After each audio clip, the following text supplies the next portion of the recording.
എന്തൊക്കെ മാറ്റം വന്നാലും ഒരു കാര്യം മാറില്ല. ഇന്ന് I'm just trying to maximum understand how I can incorporate AI, because ഒട്ടും ചെറുതായിട്ട് കാണേണ്ട കാര്യമേ അല്ല. It's a big thing and I'm not talking about 10 years. In 6 months time there will be situations in front of you. അത് use ചെയ്യാന്നുള്ളതാണ് കാര്യം. അതിന്റെ പുറകെ നിന്ന് അതിനെ നോക്കുന്നല്ലാതെ അത് നമ്മുടെ പാട്ടാക്കി നമ്മൾ how will I make it consistent ആയിട്ട് പോയില്ലെങ്കിൽ then there is no.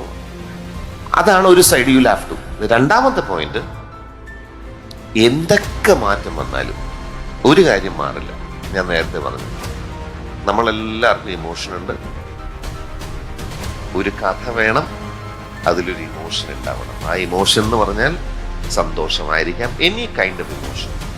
അത് എൻഗേജ് ചെയ്യിക്കാൻ പറ്റിയാൽ എത്ര ടെക്നോളജി മാറിയാലും എത്ര കാലം മാറിയാലും അത് നമ്മൾ കാണും. നമുക്ക് കഥയുള്ളവരാണ്, നമുക്ക് കഥയുണ്ട്, നമുക്ക് ഇമോഷൻ, അത് മാറ്റം ഉണ്ടാവില്ല.